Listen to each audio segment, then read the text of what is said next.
It's Power Hour LSU. PHL, extra little bit of swag, an extra little bit of taste.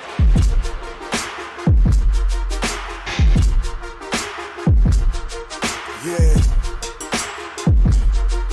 Man, I'm headed to the field. Terror of the tiger, I'ma always keep it real. Everything gon' get devoured, it's the power. LSU with Carter, it's the power. LSU with Carter, man, I'm headed to the field. Terror of the tiger, I'ma always keep it real. Everything gon' get devoured, it's the power. LSU with Carter, it's the power. LSU with Carter, man, I'm headed to the field.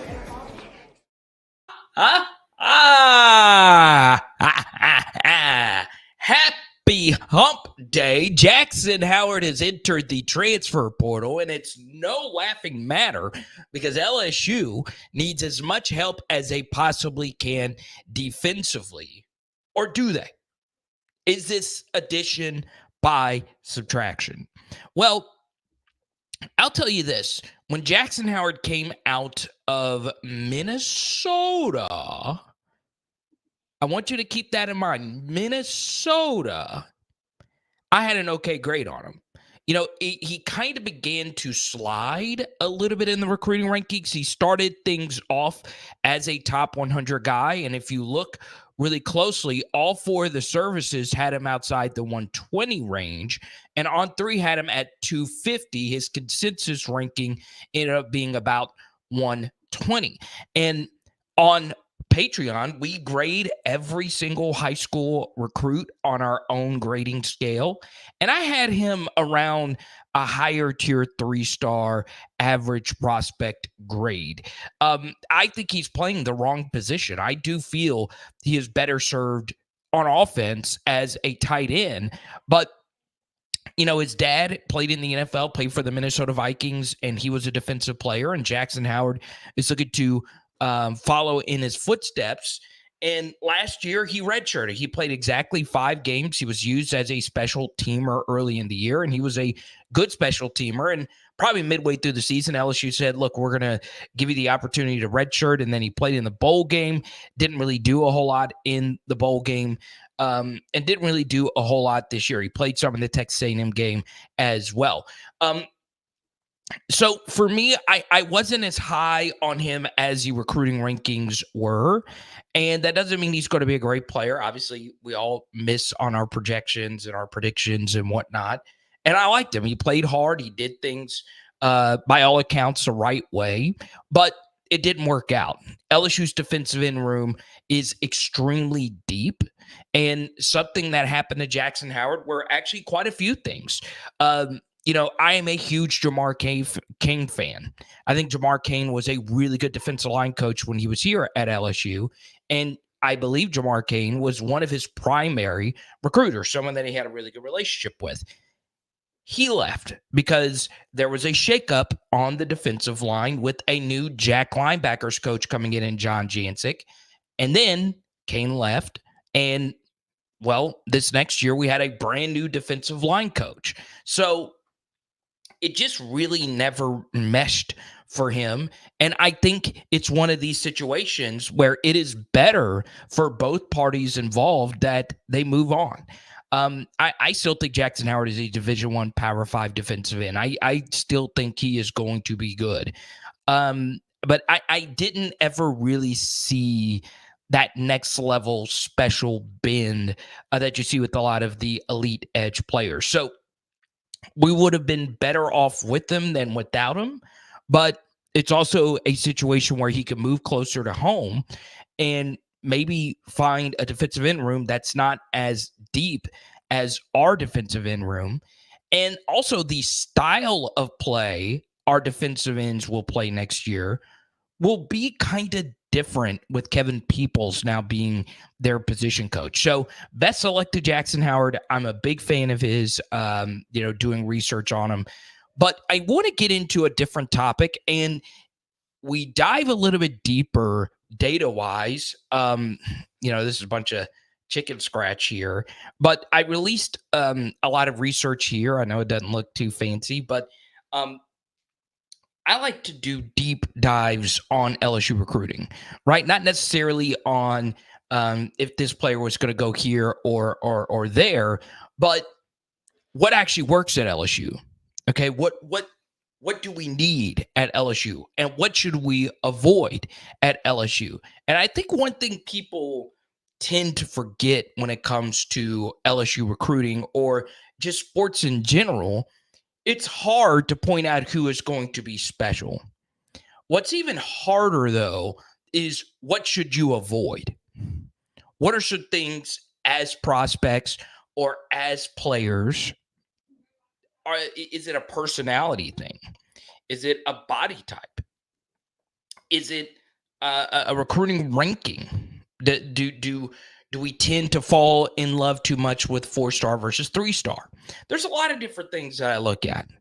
But one trait that I think LSU has figured out, and it's one I believe Brian Kelly will hammer home in the near future, is 23 of the 27 LSU recruits that came in this last recruiting class were either from Louisiana or Texas or a nearby bordering state.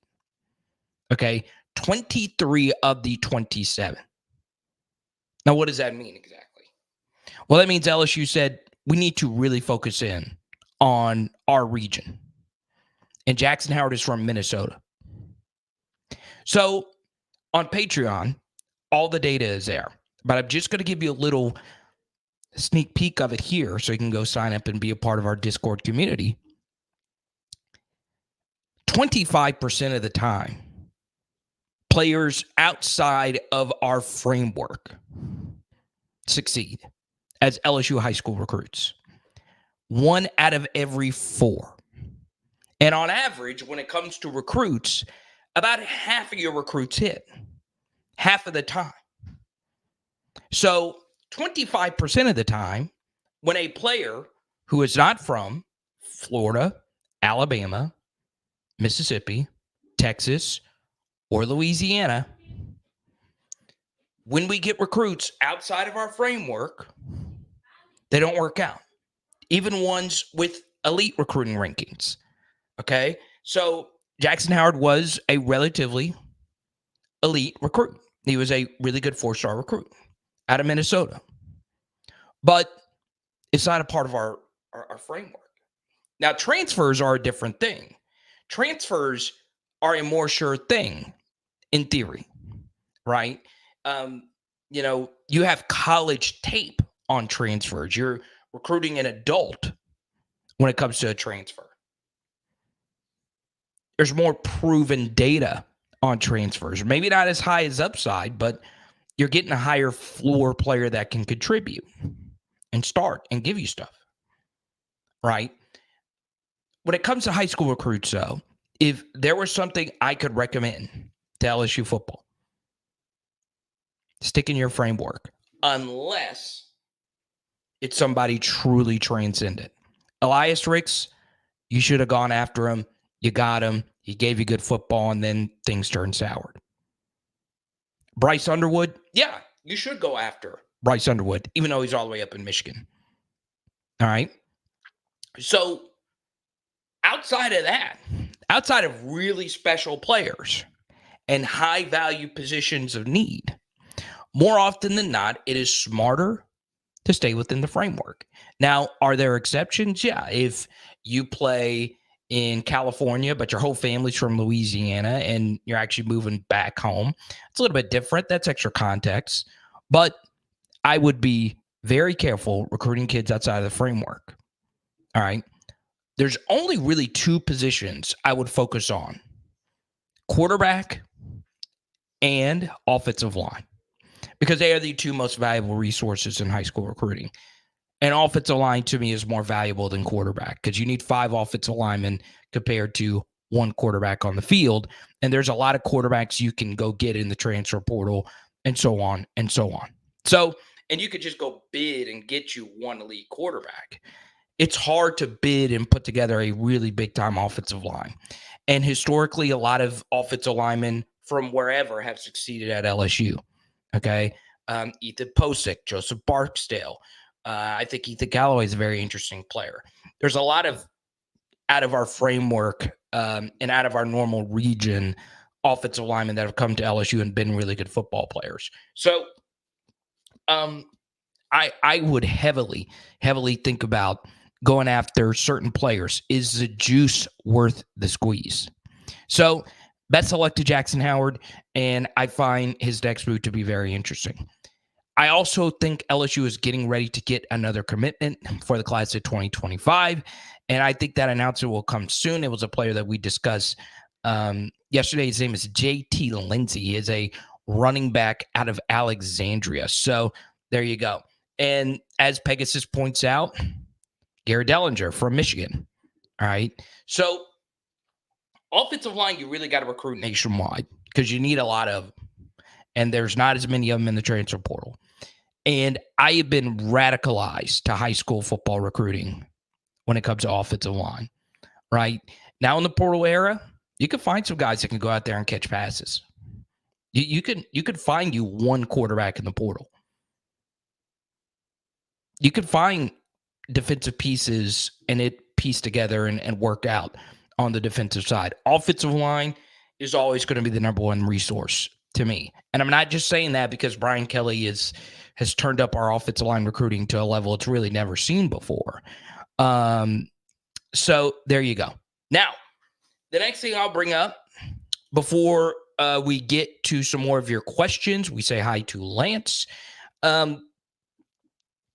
I think this is very, very, very critical. All right. Tyler, our first commenter of the evening, good to see you. Jordan, what's up? Hakeem, Pressure.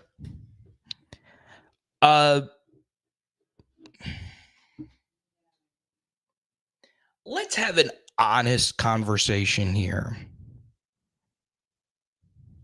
And I mean, very honest conversation about the spring game. All right. And before we do that, one more thing on recruiting. This happened last year with the tight end by the name of Tavian Galloway. All right. And Tavian Galloway was the most pro LSU recruit I've ever seen. And not pro as in professional, but when it comes to tweeting out LSU, when it comes to recruiting other LSU kids, he decommitted. And LSU fans went after him. He was like, "How can you be so pro LSU?" And then all of a sudden you're not rocking with us anymore. Understand that there are a lot of factors in every kid's decision when it comes to going to LSU or any school. And sometimes the decisions are mutual. Sometimes the kid realizes he doesn't really see a future at LSU and he has a better fit elsewhere. And sometimes from LSU side of things, they'll go to a recruit and say, "Look, you're not really a fit with us anymore." And I know that's not the point of being a student athlete, but this is how it's always been. And it's even more so now with the business nature of college football. Now that we have agents and now that we're starting to hear about what actual specific recruits are getting. I think, honestly, Deion Sanders, what he did last year was revolutionary in many ways. And he openly talked about cutting kids, and it cut people the wrong way. All right. Y'all, especially now, you should never, ever chastise a kid for leaving, especially if the kid is a backup. All right. You don't know if he wanted to stay at LSU. You don't know if it was his decision. You don't know if the kid, especially if he is further away from home, is homesick, dealing with the mental stress of being so far away. There's a lot of different factors. And this didn't happen necessarily with Jackson Howard today, but it's just a stern warning for the future of this sport, that a lot of kids are going to be more mobile. Sometimes it is for more money. Sometimes it is a starter who's trying to squeeze more money out of schools. But if a backup player is deciding to go, or if there's a coaching change or whatever, understand their decision and move on. And I hate to, explain to people how they should act, but understand that a lot of times when it comes to rosters, LSU is hovering around that 85 number. Sometimes you gotta make numbers work. You do. So you do you, but keep that in mind. Now, I want to talk about the spring game. With every single spring game, you have to be skeptical with what you see. Now, I should still be going to the spring game. I did have something pop up as far as some arrangements for me to do the post-game show. So it looks like I'm still going. I'll have a decision, a full decision by tomorrow, but 80% I'm still going. But the rug might get pulled out from under me, if that makes sense. So I'll have an announcement tomorrow on it, but I still should be going. I want to sit with you at the game. But I want to make it clear that something could change. So follow on Power Hour LSU and so on and so on. Okay? What I want people to realize about the spring game is every single year there is a player who has a spectacular spring game and does nothing the following year. It happens every single year. Some of it is just pure math. All right. So let's take Jordan's player here, Terrence Welch. Okay, let's take Terrence Welch, for instance. He had an awesome spring game last year. He did. He made a great play on Chris Hilton, and he just dominated the spring game. And then the coaches never played him, and then they put him in versus Ole Miss, and he had an amazing play versus Ole Miss. And then after that, just didn't work out. After that, all right. It's every single year. The year before it was John J. Kirkland, and John J. turned out to be a very good role player for LSU, but he had 16 catches in a spring game. All right, judging by that, you would have thought he would be one of the best receivers on the team. And once again, he was a good role player, high football IQ, quarterback for us in the bowl game. But it didn't work out. Love John Trey, but he didn't become a superstar.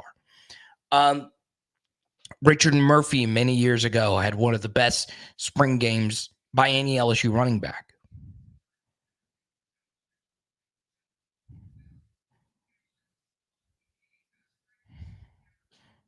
Richard Murphy, like John J. Kirkland, was a very good player. He was a number 18. But he never broke out. I don't think he ever had a 400-yard season. So you always have some spring game all-stars. And part of that is just because instead of 11 LSU football players being on the field at the same time, there are 22 LSU football players on the field at the same time. And it's not the full roster, as many kids are coming in the fall. And it's a vanilla playbook. But there are some small takeaways you could take from spring games, right? It's a small piece of the puzzle, and you should never take too much away from any of it. Okay? I've already done spring game film studies on the SEC channel, and Auburn's was painfully vanilla, their playbook. I expect Brian Kelly to do the same. And obviously the big spring game storyline going into Saturday has to be Ricky Collins versus AJ Swan. He has to be. All right. So, I want you to keep that in mind when it comes to LSU spring games. It could be very, it's free to go. Last two spring games, Joe Burrow was there.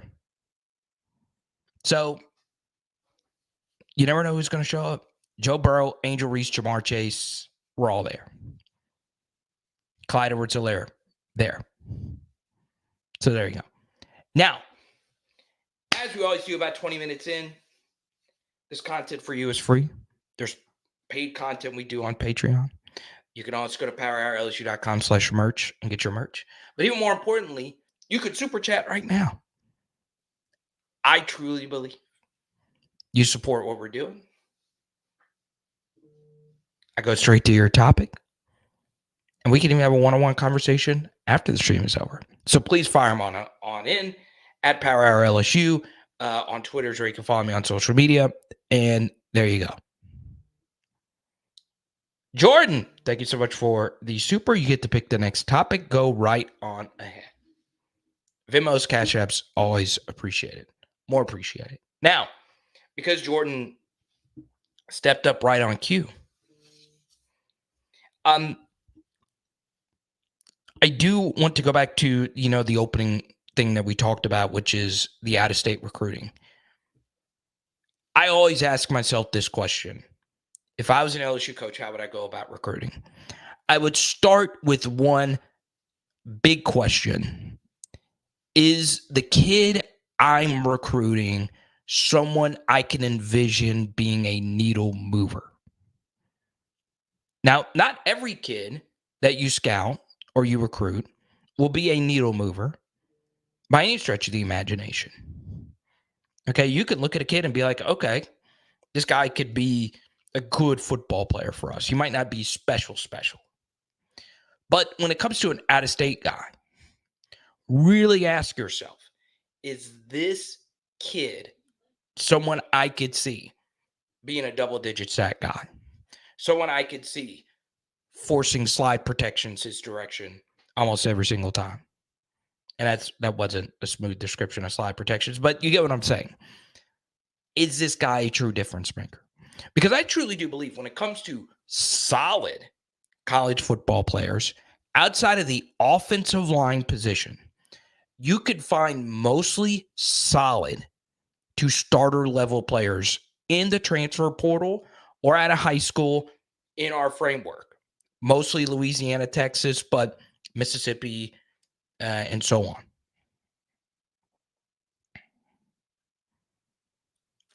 Find players in your blueprint to be the backbone of your program. All right? And I'm telling you right now, especially on defense, try to stay in the framework.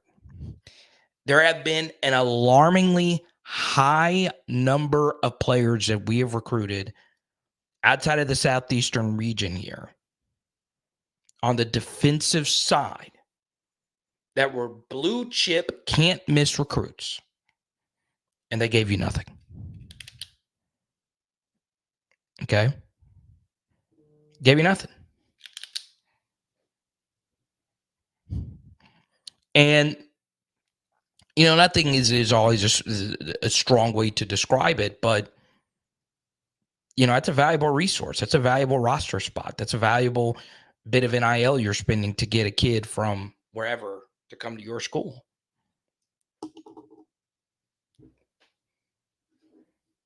Ask yourself that question.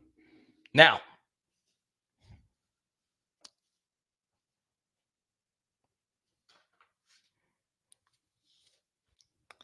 I will also tell you this. It's hard to be a special college football player. It's also hard to be a difference maker. All right. I do feel that in this recruiting class, my first batch of ratings I'm still going through huddle tapes, backgrounds, all that stuff to put together my final grade. And what I could tell you is Deshaun McBride, it's going to be tough for him to not be my number one guy. It's going to be really, really, really tough. So I'm really looking forward to seeing him at the spring game. And that's why I kind of want to go in person just to see. I've not seen him in the flesh yet.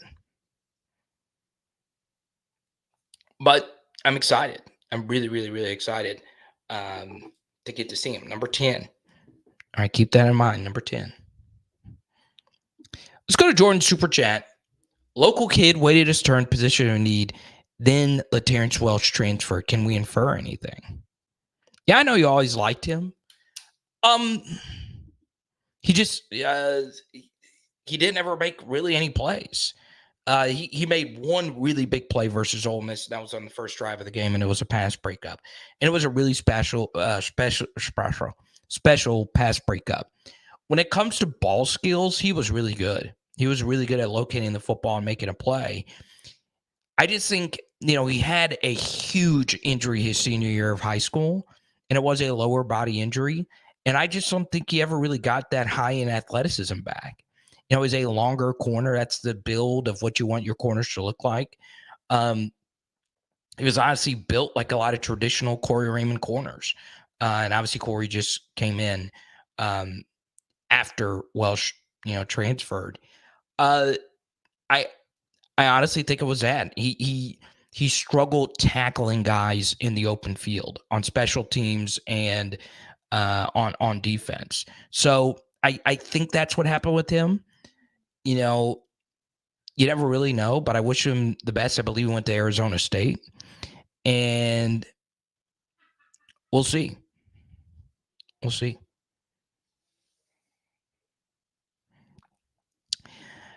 This is my strongest take to Cole's comment. When it comes to the SEC or versus a Big Ten, I do think there is, a drop off from the SEC or from the Big Ten, or no, from the SEC to the Big Ten.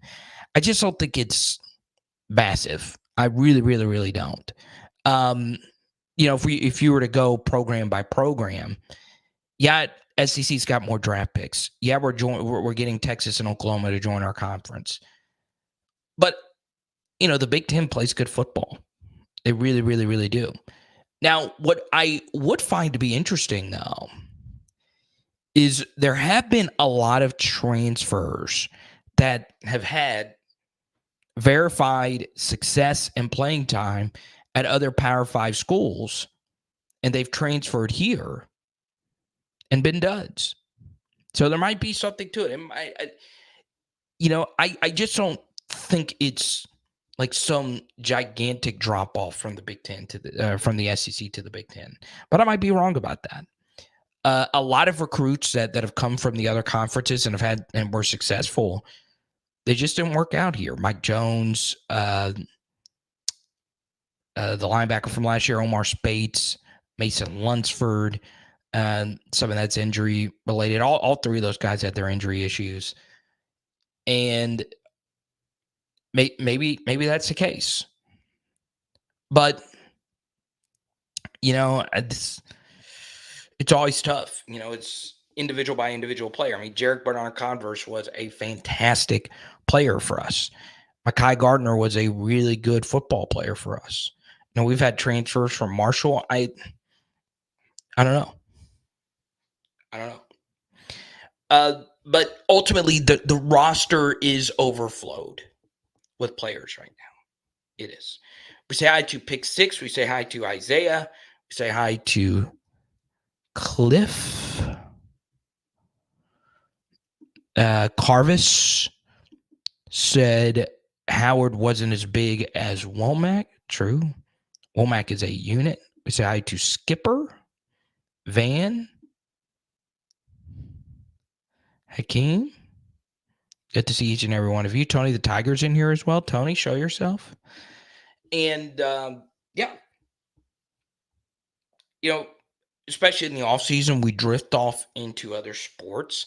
I don't know how much baseball I'm going to chat tonight. There is no midweek game. They don't play until this weekend versus Tennessee. So I'll mostly stick with football. Nothing really women's basketball related that's come out that I know of in the past 24 hours, but we'll see. All right.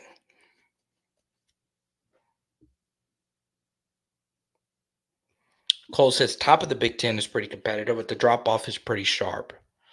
Okay, so maybe so. So obviously the elites of the Big Ten is Michigan, Ohio State, Penn State, now USC.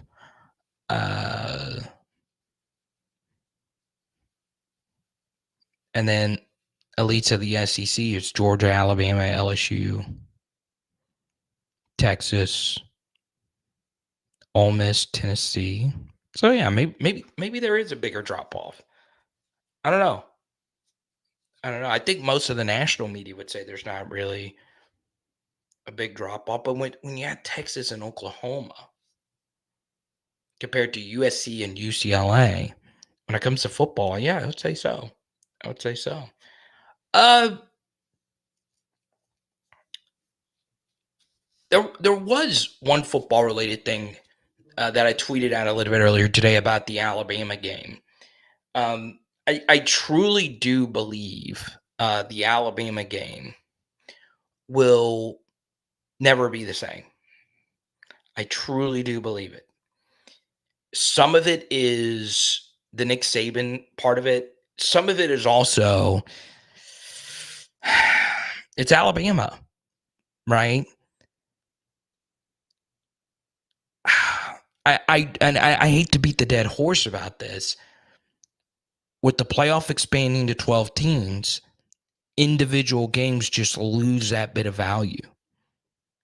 You know, that 2022 LSU versus Alabama game is something that is ingrained in my soul.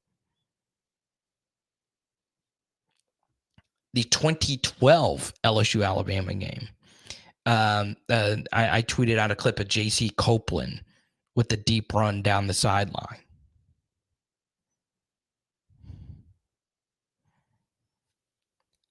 The stadium erupted. It was a 14-10 game heading into the fourth quarter.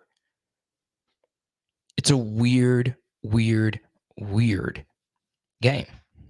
And as Cliff points out,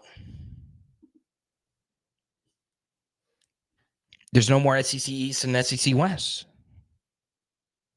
It doesn't exist anymore.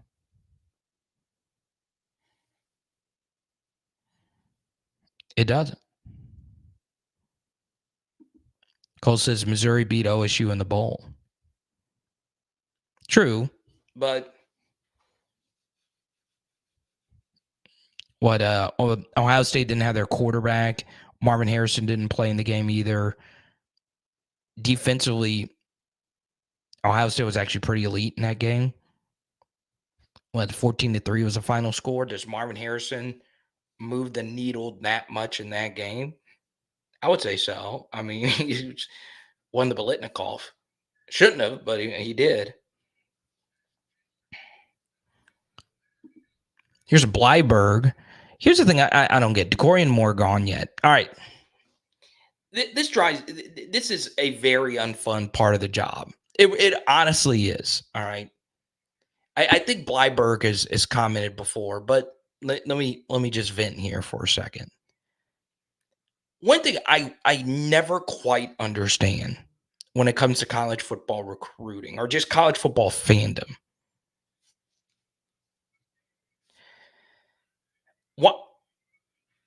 Why do so many people get up in arms about a decision that has not been made yet? I can understand being excited about a commitment, but I will never go on someone else's page or some opposing team's page and just badger them about, hey, is so-and-so about to flip here? All right. For instance, Harold Perkins is my favorite LSU recruit I've ever evaluated. Highest grade I've ever given an LSU recruit. And I've been doing my own grading system for a while now, but he's still the best. And then I got word that he was still very interested in going to LSU, even after he committed to Texas A&M. I didn't go to Texas A&M pages and say, hey, is Harold Perkins flipped yet? Is Harold Perkins flipped yet? And Blyberg might be an LSU fan. I don't know. But right now, Decorian Moore's committed to LSU. I don't care that some random reporter, I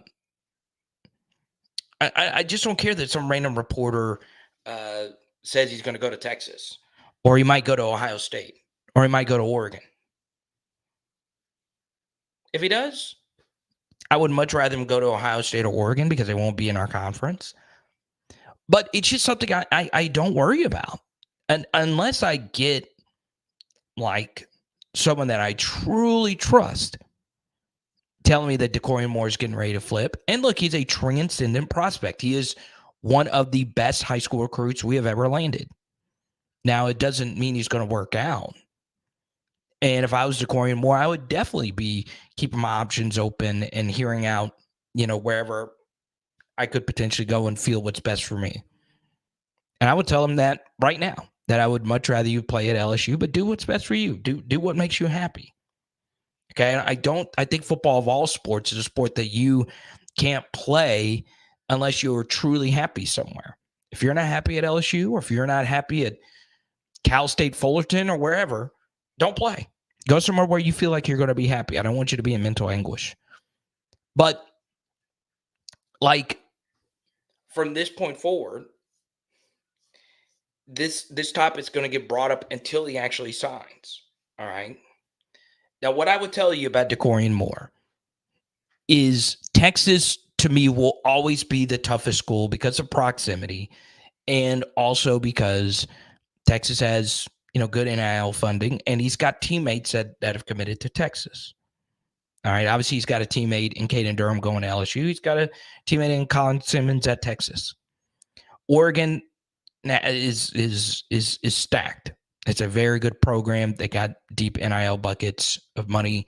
And then Ohio State, along with LSU, is producing wide receivers at a better rate than anyone else. So, look, wherever Decorian decides to go, I wish him nothing but the best. But at this point, he's committed to LSU. At this point, we know he's got a good relationship with the 5-star quarterback that is committed to LSU, and Bryce Underwood. And we also know LSU is in relatively close proximity to Dallas. So I think he's going to pick LSU. I do. All right. Now, if he is given a colossal amount of money, because he does look like Odell Beckham Jr. on tape, and he does idolize Odell Beckham Jr., then he needs to do what he feels is best for him. But he is truly a special wide receiver prospect. And I think he's going to pick LSU. I do. I really, really, really do. We say hi to J Red, TOV, Mick, Tony the Tiger, lots of PHL goats.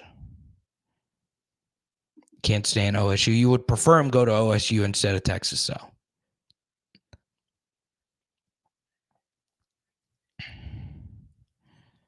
Fall camp is going to be huge for Brian Kelly. Yeah, I think it's going to be huge for everyone. At this point, I've heard so many different things about the portal being especially lit. You see a lot of national reporters say the portal is going to be lit. And it gets a lot of retweets and stuff because it's vague. It doesn't provide any specificity. And that could be, for any team. But at this point, I'm going to be real. I think it will be very active for LSU. I do. I really, really, really do. And the reason why I think the spring portal could be a little bit more exodus than potential incoming players is, well, we're overweight. We got 88. I don't think it's exactly 88, but we're over the 85 scholarship limit. All right. So you could see some more roster thinning. And I definitely see it coming. I really do. And what I would say, as far as an LSU recruit, and there's players that reach out to me from time to time. If you are one of those guys, if there's a mutual parting of ways or a processing or whatever, I would say this to any recruit. All right. Go be you somewhere else. Put that chip on your shoulder and prove yourself somewhere else. Go somewhere where you know for sure you're going to play.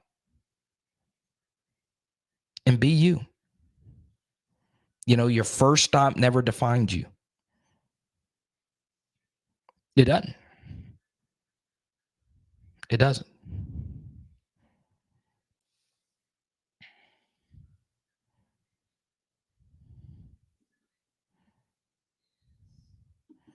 Po Boy says we got some much needed true freshmen missing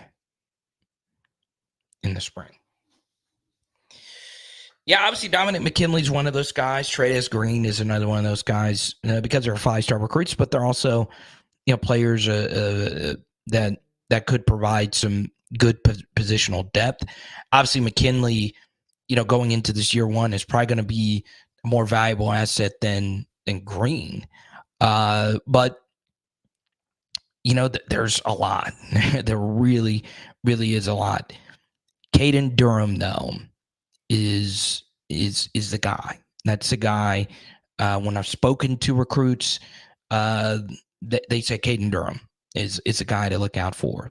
That they are truly, truly amazed by, and he's going through his final, track and field years, and even though he's not as fast as Devon Achane, he reminds me a good bit of him, right?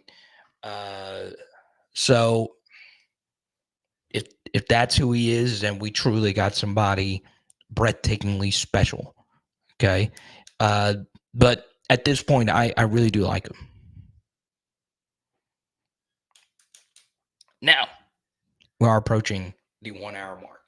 In the next 5 to 10 minutes, I will answer as many questions as I possibly can. But if you super chat, I'll keep going all night.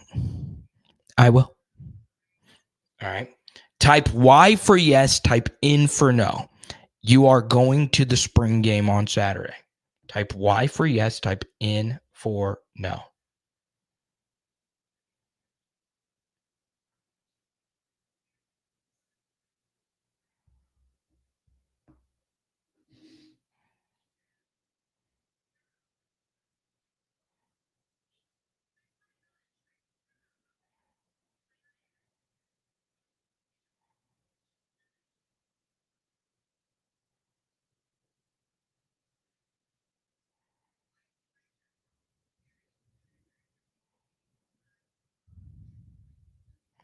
Elamon says yes.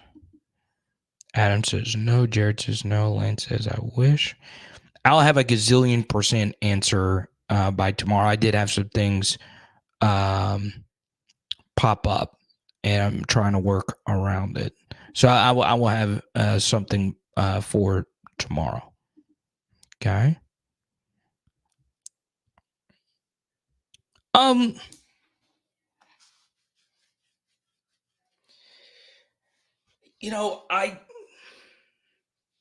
I have felt this way about this for a while now. And I've not brought it up on any live streams. Okay. I've not. But I want to talk a little bit about the NCAA video game. All right. I want to talk a little bit about it. It's coming out in July, is a rumor. Mid-July. There's not like a specific date set yet for the NCAA video game. All right.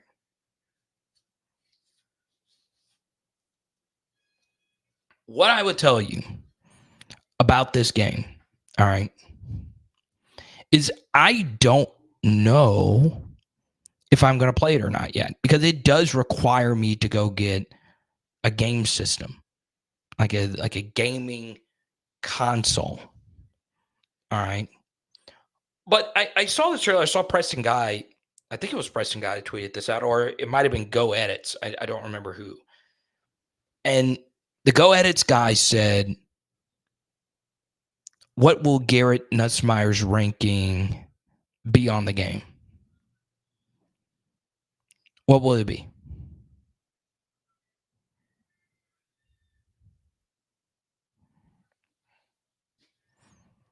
And I was like, okay, I would guess it would be first year starter 82, 83. But then I was like,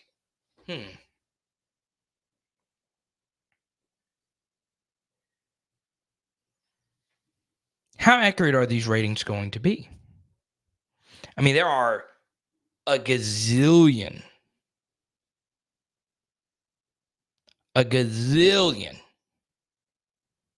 players in NCAA football.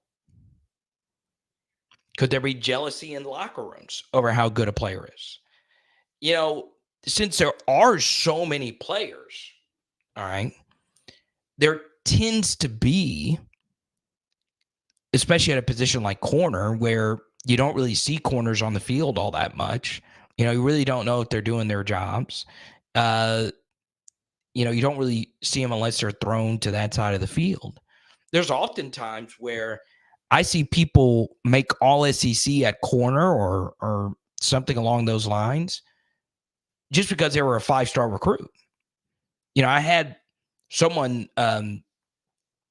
bring up that Singletary for Arkansas, I forget his first name, was a good corner for Arkansas last year because he was a 5-star recruit that came from the state of Georgia. He was a Georgia Bulldogs recruit to Arkansas, and he was bad last year. He was terrible.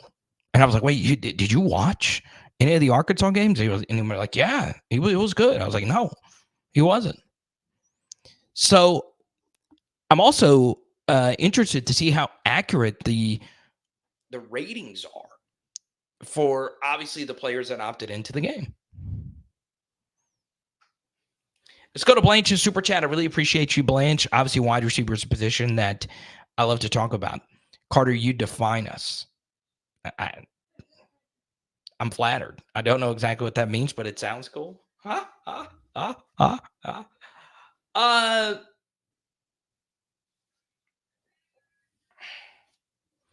If CJ doesn't start for LSU, is he still able to redshirt? He has played all 4 years. Just curious. It would be bad for him. I'll tell you this, Blanche. He's not redshirting. All right. I understand your thought process because it's not clear if CJ Daniels will start or get 30 catches or whatever the number may be. But it is a leap of faith that he's taking coming in from Liberty. He probably didn't know this, but there's not an out-of-state wide receiver at LSU that has caught over 40 passes since Terrence Tolliver. Honestly, over 30 passes since Terrence Tolliver.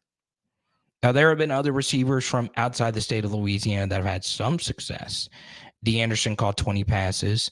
Kadron Boone caught 26 passes 1 year, and then the next year he caught only, I think, 7 or 8. There's been some other wide receivers that have done something from out of state for LSU, but there's just not been many. And there's also not been many transfer out of state receivers that have done something at LSU. There's just not. So normally, the best receivers in the country are from Louisiana. The only receiver that's won the Heisman in the last few decades is from Louisiana. Now, he did it at Alabama, but still, it's hard to play wide receiver at LSU. It is harder to play wide receiver at LSU than pretty much any school in the country. That's how competitive it is. So it is not a guarantee that he's going to play a lot. But LSU really put their foot forward and went after him. Okay. CJ Daniels was number 1 in the country in yards per route run over Malik Neighbors, over Marvin Harrison. Yards per route run is a very sticky stat, which means it can be predictive. It shows you're efficient. My grade for CJ Daniels as a transfer was really good. I mean, I think he was a fine prospect, but there are some holes in this game, and there are some concerns for me. His background is very interesting. He's an epilepsy advocate, right, for people that have epilepsy. And, yeah, I think he's going to be a good player for us. I think he's a good kid, and hopefully it works out. I will also tell you that culturally, going from Liberty to LSU is also a big difference, if you know anything about Liberty. So it should be a very good relationship for LSU and CJ Daniels. Now, let's just say he doesn't play at all, and Blanche is like, maybe he should redshirt. No, because one of the key statistics that NFL teams look for from wide receivers is your age, right? If he has to play one more year of college football, well, that's 1 year less for him to get into the NFL. And NFL teams like younger wide receivers. That's part of the reason why Malik Neighbors is an unbelievably highly ranked player for me. Okay. He is young. Very young. He's one of the youngest NFL draft prospects at wide receiver ever. So not only did he dominate the highest level of football you can dominate, he did it at a very young age. So breakout age matters. I do think breakout age, it's been a little bit weird because of the COVID year, changing the development for certain players and whatnot, and the portal and NIL, coming into these past couple of seasons. It is something that I think about quite a bit, honestly. But yeah, I think CJ Daniels is going to be a great player, and I don't think there's going to be any redshirting. But like I said, it is really, really, really hard to play wide receiver at LSU. Okay. Jack Bech is one of the best true freshman pass catchers in LSU history. Hard to play at LSU. It's really, really, really hard. One more thing on Malik Neighbors is his first year at LSU. Obviously, that season for him started hurt, and the wide receiver room was so deep. But I had gotten word that right when he got there, he was already dominating practices. And this was a guy who really couldn't play football his senior year outside of like 7-on-7 stuff. He is so special. It blows my mind how good he is at football. Blows my mind. And that's why if I was legitimately job on the line as a GM and Jerry Jones came to me or Howie Roseman or whatever, and he said that those guys said, hey, I need you to tell me your job is on the line.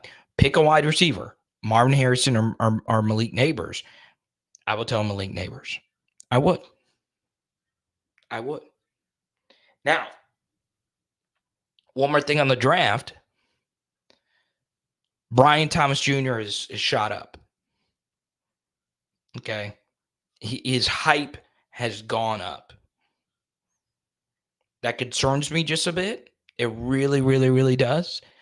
But BTJ is getting gassed up by the national media right now. He is getting some serious love from people that have no ties to LSU. Greg Rosenthal tweeted out today, there's not a pick too high that you could select Brian Thomas Jr. this year. That is how highly he thinks of him. That is how highly he thinks of him.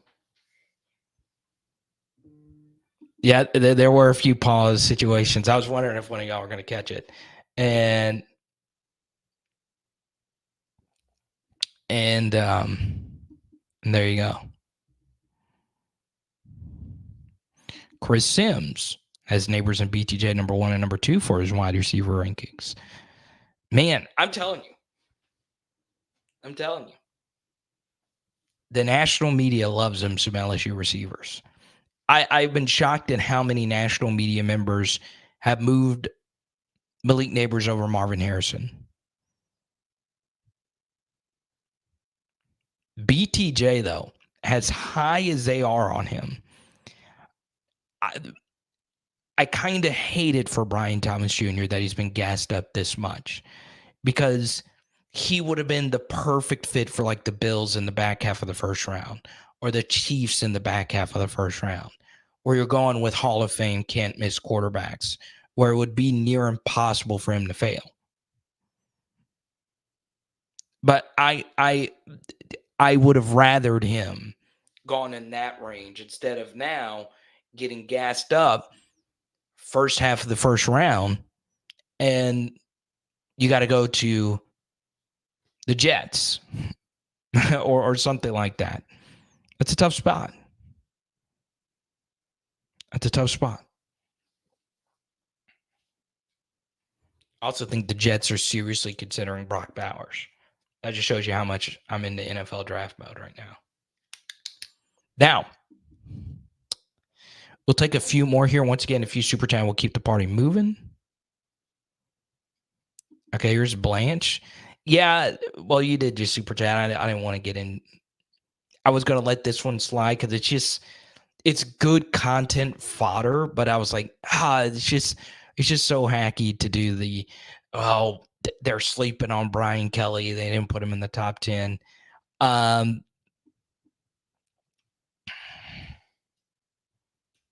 It is what it is at this point. If you don't think Brian Kelly's a top 10 coach in college football, I don't know what to tell you. I don't think last year was his best coaching job, but I think he still did a fine job. We won 10 games. And then obviously the year before was top 2 or 3 coaching job you'll ever see at LSU. Winning the SEC West with the first year roster, and so on and so on. Brian Kelly's an elite football coach.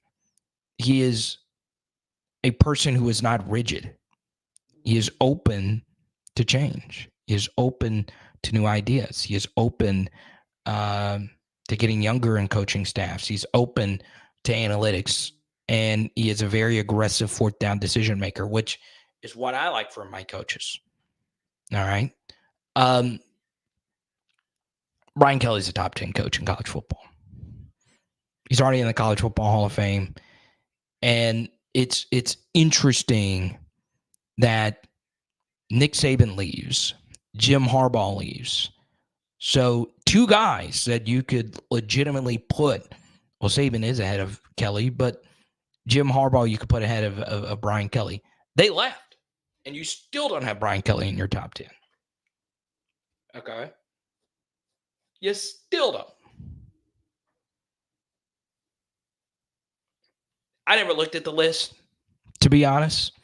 I did see it. I did have a few of you text me, hey, did you see ESPN? I wasn't ever going to bring it up, but Blanche super chatted, and it is what it is. I also think the national media still doesn't like BK. That's honestly one of those national media things, which is kind of interesting because he is relatively open with the national media when it comes to access, especially when he first got there. So there you go. Kalen DeBoer named number 2. I actually do think Kalen DeBoer is special. He would probably be, he would definitely be in my top 10. He would probably be in my top 5. But I will tell you, I won't get into that story. But still, he's a very good play caller and a very good coach. It is going to be interesting to see Alabama without Ryan Grubb. So we'll see what this coaching staff is able to do. Now, I appreciate each and every one of you. Top super chatter of the day was Blanche, along with Jordan via Venmo. I appreciate each and every one of you. Okay? So, there you go. As Power Hour LSU Bill back tomorrow night. And tonight, we're doing pork chops, baby. Let's freaking go. I love pork chop night. Let's go.